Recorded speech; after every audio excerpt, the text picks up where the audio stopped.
Zajmijmy się dzisiaj pieśnią Stanisława Moniuszki do słów naszego wielkiego poety Adama Mickiewicza. Tekst jest naprawdę przepiękny i niezwykle rzewny, ale również zawierający pewną epickość w sobie. Pierwszą trudnością, z jaką mamy do czynienia w tej pieśni, jest to, żeby teraz z sensem przekazać słowa napisane przez poetę, które nie zawsze do końca zgadzają się z przebiegiem tej linii melodycznej. Już na samym początku mamy zwrot nie mnie. I to nie chodzi o, że nie ja, nie mnie, tylko chodzi o to, że jest to zwrot do tej ukochanej rzeki z lat młodzieńczych, nie Wisły w tym wypadku, tylko Niemna. Poeta zwraca się do Niemna. Jak możemy to zrobić? No musimy szczególnie uważać, żeby nie wyszło, żeby te dwie pierwsze nuty nie mnie, żeby te pierwsze nuty nie były jednakowo ważne. Czyli to musi być nie mnie. Prawda? Niemnie, zwracamy się do tego Niemna. I potem kontynuujemy frazę, czyli jest Niemnie, domowa rzeko moja, gdzie są wody, które niegdyś czerpałem w niemowlęce dłonie. Taki jest sens jakby pierwszych kilku fraz tej pieśni. W takcie trzecim również mamy do czynienia z pewnym problemem, ponieważ na mocnej części taktu mamy jakby zakończenie poprzedniej frazy, prawda? Czyli Niemnie, domowa rzeko moja, i zaczynamy nowe pytanie, nową frazę. Wręcz jest to dużo ważniejsze od tego, z czym zaczynaliśmy. Gdzie są wody, które niegdyś czerpałem w niemowlęce dłoni? Do tego kompozytor wpisuje po gdzie są wody, wpisuje nam pauzę ósemkową, która sugerowałaby jakiś rodzaj tutaj przerwy. Natomiast sensownie byłoby tej przerwy właśnie nie robić, czyli zadać to pytanie, gdzie są wody, które niegdyś czerpałem w niemowlęce dłonie, prawda? No, to wymaga pewnej żonglerki, tak jak mówię. Niemnie, domowa rzeko moja, gdzie są wody, które niegdyś czerpałem w niemowlęce dłonie. Do tego fraza w takcie czwartym rozwija nam się, sugerując crescendo, prawda? A my nie możemy w niemowlęce dłonie, czyli dziecinne, malutkie, drobne, subtelne, nie możemy tutaj jakby dążyć do jakiegoś zbytniego rozwinięcia tej frazy. Musimy podkreślić subtelność tych niemowlęcych dłoni. No ja teraz oczywiście po wody nie zrobiłem pauzy, jak pewnie Państwo zauważyliście. Te pauzy oczywiście trzeba zrobić, ale w taki sposób, żeby się wydawało, że jej praktycznie nie ma, prawda? Gdzie są wody, które niegdyś czerpałem w niemowlęce dłonie. Można w takim kierunku zmierzać, czyli próbować rozwinąć tę frazę i zrobić na w niemowlęce dłonie subito piano. To jest jedna z możliwości. Idziemy dalej, prawda, bo te niemowlęce dłonie to nie jest koniec, to jest tylko jedno z określeń tej wody, tej ukochanej wody, tego wspomnienia tej wody, prawda. Pierwsze pytanie jest, gdzie są wody, które niegdyś czerpałem w niemowlęce dłonie, na których potem w dzikie pływałem ustronie. Czyli mamy zestawienie dwóch zupełnie innych stanów. Pierwszego stanu dziecięcego, malutkiego dziecka i potem przejścia przynajmniej kilkunastu lat, prawda, na których potem w dzikie pływałem ustronie. Na których potem w dzikie pływałem ustronie. Od dzikie pływałem ustronie możemy się troszeczkę rozśpiewać. Ale potem kompozytor sugeruje znowu rozpoczęcie od piana i crescendo. W sercu niespokojnemu czekając ochłody, sercu niespokojnemu szukając ochłody. Czyli w tych dzikich chaszczach narrator liryczny szukał dla swojego niespokojnego serca, szukał ochłody. Przechodzimy do chyba bardziej ciekawszego punktu programu, czyli do ukochanej. To się zaczyna tutaj od piana w trzecim systemie na tej stronie. Tu Laura, patrząc z chlubą na cień swej urody. Czyli mamy zdanie wtrącone, prawda? Tu Laura. Musimy przedstawić tę ukochaną, ale jednocześnie za chwilę od razu wtrącić zdanie, które powinno być rzeczywiście mimochodem powiedziane, prawda? Co to znaczy patrząc z chlubą na cień swej urody? No, można sobie wyobrazić, że ten cień swej urody, po pierwsze jest to bardzo delikatne określenie urody tej Laury, takie bardzo subtelne. Jednocześnie ten cień swej urody sugeruje być może spojrzenie lustrzane, prawda? Ale być może jest to spojrzenie, odbicie właśnie w tafli tej rzeki, prawda? Czyli tym lustrem, tym zwierciadłem jest ta rzeka. Czyli tu Laura, patrząc z chlubą na cień swej urody, przeglądając się w tej rzece, prawda?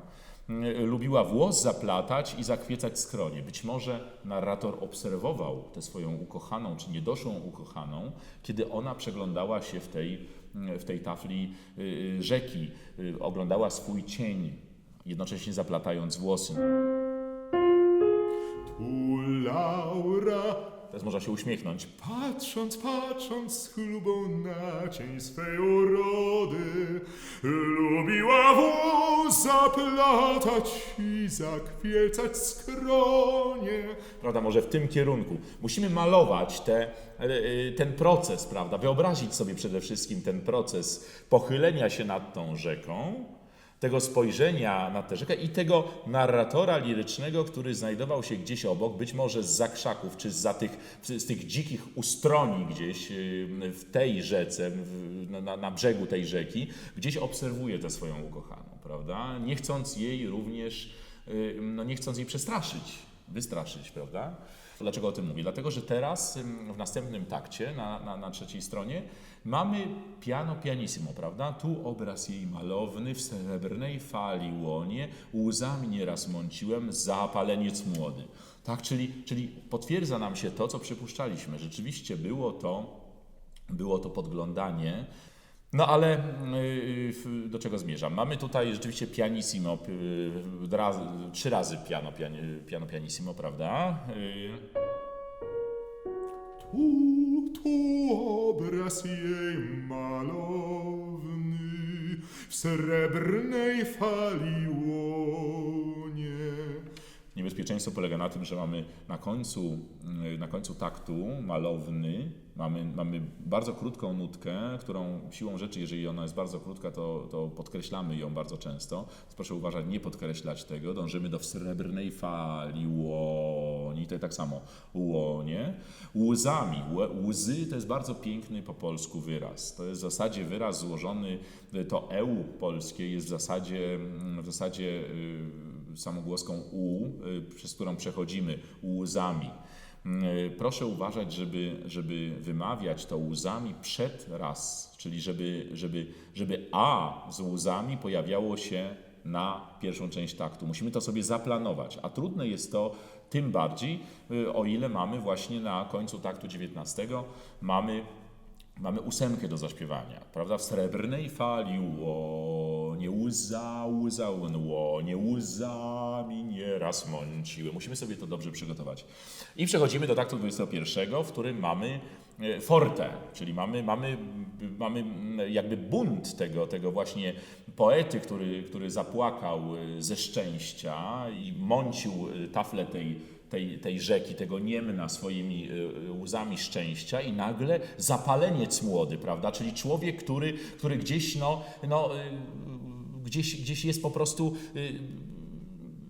porywczy, prawda? Jest pewna porywczość. To mamy przez kompozytora bardzo pięknie napisane forte, zapaleniec młody i bardzo długą nutę, która składa się z 6 w zasadzie wartości, z 6 ćwierćnut. To jest pierwszy raz w tej pieśni, że mamy taką długą nutę do zaśpiewania w diminuendo, czyli tak, żebyśmy mogli ją zacząć bardzo wyraziście.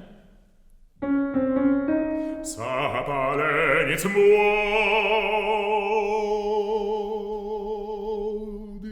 I zejść do piana pianissima. Kolejnym problemem jest oczywiście druga sylaba wyrazu młody na ostatnią część taktu. 22 i zaraz początek następnej frazy w piano pianissimo. Tu oczywiście można zrobić pewną cezurkę, ale to bardzo nieładnie się układa z akompaniamentem. Myśmy doszli z Lechem Napierałą do wniosku, że powinniśmy jakby kontynuować historię, czyli zaśpiewać młody razem z Niemnie. Jeszcze spróbuję raz może to. Zapaleniec młody, nie mnie, domowa rzeko. Prawda, tak ja bym o tym myślał. I tak próbował to ćwiczyć, żebyśmy oddech dopiero brali w takcie 23 po słowie Niemnie. To się zgadza również jakby z treścią tego, co tu jest napisane, domowa rzeko, gdzież są tamte zdroje. Mamy troszeczkę też inne wspomnienie, mamy wspomnienie jakichś zdrojów, mamy wspomnienie, a z nimi tyle szczęścia, z nimi nadziei tak wiele, czyli pozytywnego wspomnienia. Dochodzimy do kolejnego zaskakującego fragmentu tej pieśni. Ja śpiewam w zasadzie poprzednią frazę, 25, 26 takt, w zasadzie rozwijając to, prawda? Z nimi tyle szczęścia, z nimi nadziei tak wiele. I teraz subito piano, prawda? Kędy jest miłe, latek dziecinnych wesele. Tutaj można sobie rzeczywiście pozwolić na to, żeby stanowczo, żeby znacznie zwolnić w tych fragmentach i no, trzeba się oczywiście umówić z pianistą, to trzeba wszystko razem wyćwiczyć i mam nadzieję, że będziemy w trakcie naszej wspólnej próby z Lechem tutaj nad tym sobie pracowali. Do czego dążymy? Tutaj w tych dwóch taktach, 27, 28, po kopiulentu dążymy, kędy jest miłe, latek dziecinnych wesele. No i wracamy do tempa 1, takt 29, gdzie są milsze, burzliwego wieku niepokoje. Tu już mamy do czynienia z wzrostem tej całej historii. Zmierzamy do końca. W takcie 31 dowiadujemy się wreszcie, na czym polega dramatyczna sytuacja tej pieśni. Forte z akcentem jeszcze, kędy jest laura moja, czyli dowiadujemy się. Laury nie ma, prawda? I takt 32, jeszcze fortissimo, jeszcze więcej. Gdzie są przyjaciele? Wszystko przeszło, a czemuż nie przejdą łzy moje? Czyli dowiadujemy się na końcu tej pieśni, że całe to szczęście, cały ten raj dziecinny, całe to dziecięctwo, to niemowlęctwo, te wszystkie piękne wspomnienia związane z ukochaną rzeką domową, jak to nazywa poeta, że one zostały utracone. I tutaj rzeczywiście możemy pozwolić sobie na dość spory dramatyzm w wyrazie. Musimy pamiętać oczywiście, żeby wyrażać sensy, nie podkreślać niepotrzebnych wyrazów, a podkreślać te, które są potrzebne. Myśleć cały czas crescendo, prawda? Gdzie są milsze burzliwego wieku niepokoje, kędy jest laura moja, gdzie są przyjaciele. Prawda? Tutaj możemy sobie pozwolić na wyśpiewanie to pełnym głosem, dlatego że no, sytuacja jest dramatyczna. No, pozostałem sam, prawda? Wszystko przeszło. Tu możemy sobie pozwolić na dużą przerwę, na dużą pauzę. A czemuż nie przejdą łzy moje? Mamy taką konstrukcję tutaj stworzoną przez kompozytora. A czemuż nie przejdą łzy moje? Jakieś poczucia niesprawiedliwości, ale jednocześnie nie można tego przesadzić. Mówię o tych 16, z którymi tutaj mamy do czynienia w takcie 34. Czemuż nie przejdą łzy moje? Szczególnie na łzy moje nie powinniśmy być zbyt krótko, ponieważ wtedy bardzo sobie ograniczamy możliwości zaśpiewania ostatniego wyrazu moje w takcie 35, pianissimo, a wykonanie tego wyrazu moje, tego w moim wypadku as, tutaj jest bardzo istotne, żeby zaśpiewać to pianissimo, bardzo istotne z punktu widzenia kolegi akompaniatora, pianisty, który w zasadzie gra tutaj ten nasz motyw, właśnie tęskny motyw, on przejmuje to, on dogrywa to jakby do końca. Konkluzja jest smutna. Pieśń jest bardzo z jednej strony rzewna, z drugiej strony przepiękna, maluje piękne historie i zawiera wiele, wiele pułapek. Proszę być bardzo czujnym i studiować sensy, mówić dużo tekstu na biało, mówić ten tekst niezależnie od tej muzyki. Najpierw go czytać sobie tak jakby to rzeczywiście można było w życiu powiedzieć. To jest świetna poezja. To jest poezja, która naprawdę wymaga i zasługuje na pochylenie się nad nią, takie głębsze pochylenie się nad tą poezją. Dziękuję.